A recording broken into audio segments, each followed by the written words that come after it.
Coucou, j'espère que vous allez bien. Je vous retrouve aujourd'hui pour une vidéo favoris. J'ai décidé d'axer ça un petit peu sur les favoris de l'été, car je ne sais pas si j'ai vraiment assez de contenu si je me focus uniquement sur le mois d'août. Donc on va essayer de viser plus large et on va commencer tout de suite. Donc qui dit été dit belle saison et qui dit belle saison dit caladium. Chaque année je plante des tubercules de caladium que je fais pousser dans ma loggia. C'est un petit peu tout ce qui arrive à pousser parce que c'est une loggia qui est explosée plein sud. Donc à part ça et les oxalis, il n'y a pas grand chose qui y pousse. Je me suis essayée à la culture d'aromates et de tomates. Ça a démarré bien, mais en fait, dès qu'on s'absente un week-end, si on n'arrose pas, tout cuit. Mais en tout cas, les caladiums résistent bien. Même si ça fait plusieurs années maintenant que je les cultive, je suis toujours assez surprise de leur résistance alors qu'ils ont un feuillage vraiment très fin. Alors dans les variétés que j'ai l'habitude de cultiver chaque année, on retrouve le Strawberry Star, le Candidum, le Frog in the Blender et le Gingerland que j'ai déjà planté l'année dernière, même si là il n'a pas l'air d'être motivé à pousser. Parmi les nouveautés que j'ai cultivées uniquement cette année, on retrouve le Seafoam, l'Autumn Beauty, le Miss Muffet et le Pink Beauty. Ça me fait pas mal de couleurs dans la loggia, c'est assez agréable. J'aime vraiment beaucoup ces plantes. Je vous ai fait plusieurs réels sur leur plantation sur Instagram. Je pourrais vous les lister dans la barre de description si ça vous intéresse. On va continuer avec une exposition. Donc il s'agit du musée ambulant, donc les lectures de Miyazaki, qui a lieu au musée de l'imprimerie et de la communication graphique à Lyon, depuis le 12 avril jusqu'au 22 septembre 2024. Donc il est encore temps pour vous d'aller la voir si ce n'est pas déjà fait. Donc Hayao Miyazaki, c'est un des fondateurs et un des réalisateurs au sein du studio Ghibli. Il a notamment réalisé Porco Rosso, Totoro, Le Voyage de Chihiro, Princesse Mononoke, enfin voilà pour quelques exemples. Cette exposition parle de 10 de ses œuvres et surtout de ses inspirations. Donc ça permet d'avoir une vue d'ensemble en fait sur différentes œuvres. On retrouve des références de livres, des références de contes, d'autres auteurs en fait dont il a adapté le travail à l'écran. Et du coup ça m'a donné plein de références que j'ai notées pour mes prochaines lectures, c'était super chouette. D'ailleurs, si vous vous rendez à l'exposition, il y a un livre à propos de l'exposition qui est distribué gratuitement, qui résume de manière beaucoup plus détaillée l'expo et que vous pouvez ramener à la maison, donc c'est ce que j'ai fait. Donc voilà, si ça vous intéresse, je vous invite vivement à y aller. Côté gourmandise, il y a deux choses dont j'aimerais vous parler. Là, j'inclus ça dans les favoris de l'été, mais en vrai, il pourrait apparaître dans les favoris de ma vie. Il s'agit de l'Original Chai de New Morning. Donc c'est une préparation pour boisson instantanée, donc pour un chai latte, que vous pouvez faire aussi bien en chaud qu'en froid. Et vous imaginez bien que pendant l'été, je le bois principalement en chai latte glacé. Donc c'est hyper simple, vous diluez 2 cuillères à soupe de poudre, donc avec un petit peu d'eau, et ensuite vous venez ajouter le lait de votre choix. Moi j'utilise principalement du lait d'avoine, et après vous pouvez ajouter vos glaçons ou pas d'ailleurs. La composition est clean, forcément il y a un peu de sucre, mais c'est du sucre de fleur de coco. Donc on retrouve de la cannelle, de la cardamome, du gingembre, du clou de girofle et du poivre noir. Et vraiment il n'est pas trop sucré, il est pile épicé comme il faut. Si vous craignez un petit peu le côté fort qu'on peut retrouver grâce au gingembre dans certains chai latte dans des cafés, on le sent pas du tout. Je suis pas du tout rémunérée pour en parler, mais il s'avère que j'ai un code promo avec cette marque. Il n'est pas affilié, mais si jamais ça vous intéresse, du coup, c'est Gaël10 qui vous offre 10% de réduction sur l'ensemble de la boutique. Il propose également des granolas, des porridge, que ce soit pour toutes et tous, mais aussi axé pour les enfants avec des packaging sympas, pardon. Et d'ailleurs, si vous buvez du café, ce qui n'est pas mon cas, vous pouvez l'utiliser en version Dirty Chai, donc avec un expresso à l'intérieur. Je sais qu'il y a des coffee shops qui servent ça. Malheureusement, je ne bois pas de café, donc je ne peux pas vous parler davantage de cette boisson, mais sachez que c'est possible. La deuxième gourmandise dont j'aimerais vous parler, cette fois c'est plutôt pour du salé. C'est une amie qui a publié un réel d'une recette d'une tarte tatin à l'aubergine. Il faut savoir que j'adore l'aubergine. Vraiment, l'été, je déteste la chaleur, mais s'il y a bien un truc qui me fait accepter l'été, c'est les fruits et légumes. Entre les tomates, les courgettes, les aubergines, je suis la plus heureuse l'été. Et du coup, j'ai testé également cette recette et c'est vraiment une tuerie. Je vous mettrai le réel de la recette originale en description. Et si vous aimez l'aubergine, je vous encourage vivement à reproduire cette recette. On va revenir un petit peu autour des plantes avec le magazine Vert. Donc pour celles et ceux qui ne connaissent pas ce magazine, c'est un magazine papier indépendant qui s'adresse aux néo-jardiniers. Donc il sort à chaque saison.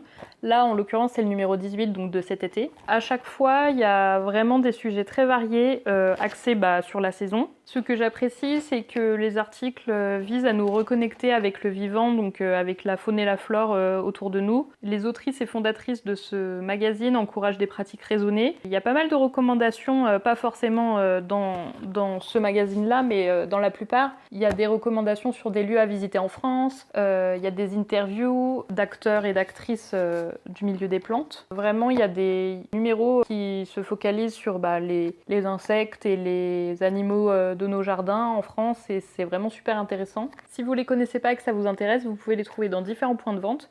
Je sais qu'ils ont un site internet où ils livrent, mais ils ont également des revendeurs physiques, donc à voir sur leur site s'il y en a un à côté de chez vous. Personnellement, je le trouve dans certaines jardineries, dont des botaniques, mais j'avais demandé il y a bientôt 2 ans un abonnement de 2 ans au magazine en fait pour les soutenir et puis parce que j'adore ce qu'elles font. Et d'ailleurs, il arrive à expiration là au mois de décembre, donc je pense que sur ma liste de Noël, je vais réitérer l'abonnement.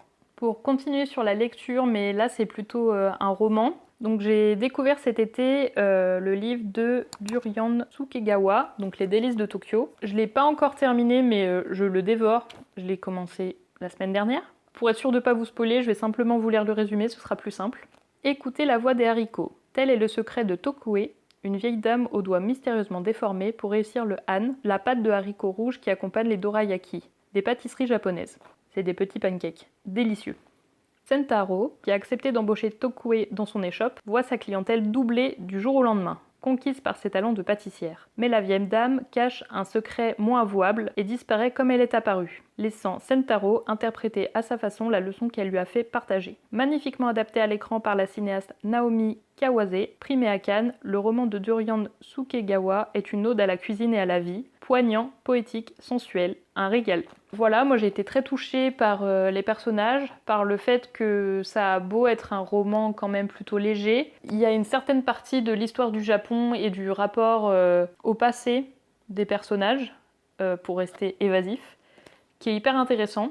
J'avais découvert ce livre sur la chaîne d'Isadora et Marisa, que je suis également sur Instagram. Elles sont très friandes de la littérature japonaise et elles m'ont donné envie d'en découvrir davantage. Donc je vais m'empresser de terminer celui-ci et si jamais vous avez des recommandations de lecture d'ailleurs, dites-moi en commentaire.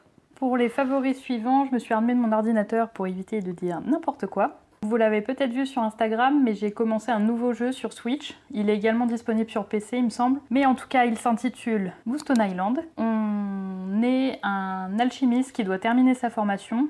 Donc on part de chez nos parents pour s'installer sur une île et apporter nos services et nos savoirs d'alchimiste dans un village. Moonstone Island, c'est un jeu de simulation et de collection d'esprits, des petites créatures, qui se passe sur plus de 100 îles à explorer. Faites-vous des amis, préparez des potions, récupérez des esprits et testez votre force dans des combats à base de cartes pour finir votre formation d'alchimiste. Donc il y a une partie deck building. En fait, chaque esprit a des cartes qui lui sont propres vis-à-vis de l'élément qu'il a, donc feu, eau, glace, ténèbres, etc., comme les Pokémon. On doit faire en sorte de construire son deck, donc soit en ajoutant des cartes, soit en les améliorant, soit en supprimant, pour qu'on puisse les utiliser de la manière qui nous va le mieux lors des combats. Il y a un aspect social un petit peu, si vous avez joué à Stardew Valley, ou en tout cas si vous voyez le type de jeu, vous apprenez à connaître les villageois qui vivent dans l'île où vous vous trouvez, et vous avez la possibilité de vous faire des amis et même de vous marier. Donc c'est le pan du jeu que j'ai le moins exploré jusqu'à maintenant, parce qu'en fait je me focalise sur l'exploration et la partie deck building. En tout cas, ce qui m'a le plus frappé quand j'ai lancé le jeu, c'est sa beauté. Bon, bien sûr c'est un style, ça reste du pixel art, faut aimer, mais moi je le trouve vraiment magnifique, je trouve l'univers et les couleurs très réussis, et l'ambiance sonore aussi est super chouette. La musique des combats est pas trop entêtante, ce qui peut être le cas dans certains RPG. Donc voilà, si jamais c'est le genre de jeu qui peut vous plaire, sachez qu'il est à une vingtaine d'euros il me semble sur le Nintendo Shop, et également disponible sur d'autres plateformes. Un de mes favoris de cet été, c'est le dernier album de Billie Eilish, donc qui est sorti cette année, Hit Me Hard and Soft. C'est la première fois que j'apprécie autant un album entier de Billie Eilish. C'est une artiste que j'ai toujours appréciée, mais j'avais tendance à piocher un ou deux titres à intégrer dans mes playlists de temps en temps. Là, vraiment, tout l'album entier, il est très planant, très apaisant. Les instrus sont super chouettes. Le fait qu'elle chante davantage, vraiment, ça m'a touchée. Donc en tout cas, si vous n'avez pas eu l'occasion de jeter une oreille, je vous encourage vivement. Un autre de mes favoris qui ne date pas d'hier, puisque c'est un dessin animé qui est sorti en 2005 en France, mais qu'on a regardé cet été avec mon copain, c'est l'Avatar, le dernier maître de l'air. Donc je vais vous lire le synopsis pour éviter d'être trop confuse et de potentiellement vous spoiler. Aang est un jeune maître de l'air, mais c'est surtout l'Avatar, un être unique qui maîtrise tous les éléments, le feu, l'air, l'eau et la terre. Lors d'un terrible orage, il sombre dans la mer et hiberne grâce à ses pouvoirs d'Avatar pour se réveiller un siècle plus tard dans un monde tyrannisé par la puissante nation de feu et où il est le dernier représentant de son peuple.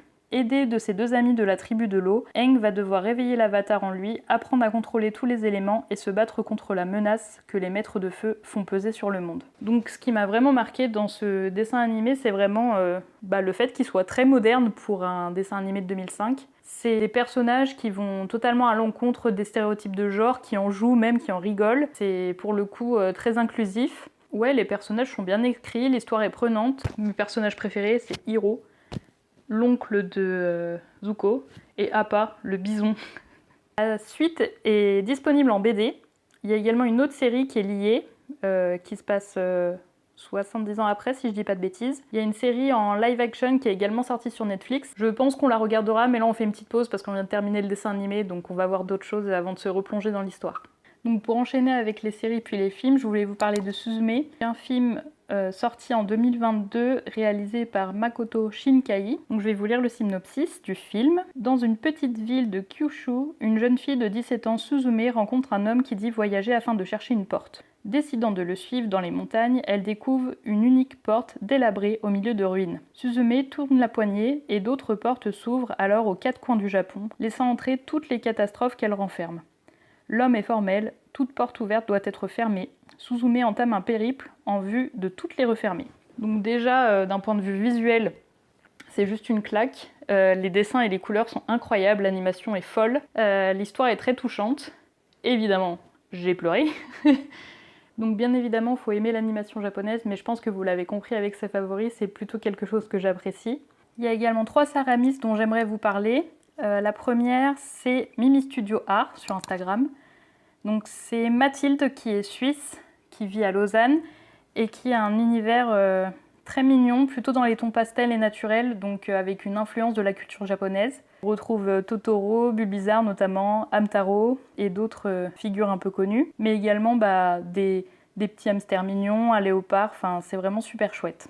J'aimerais aussi vous parler du travail de Sophie, connue sous le nom de Blanc Renard Céramique, qui a une boutique en ligne également. Donc si je dis pas de bêtises, Sophie elle travaillait la porcelaine jusqu'à tout récemment où elle s'est mise à travailler le grès. Donc elle tourne des pièces et elle fait aussi du modelage, et ce que j'adore vraiment c'est son univers autour des animaux et de la nature et des saisons. Le modelage ainsi que la peinture de chaque animal sur les pièces qui sont pratiquement toutes uniques il me semble, est vraiment incroyable.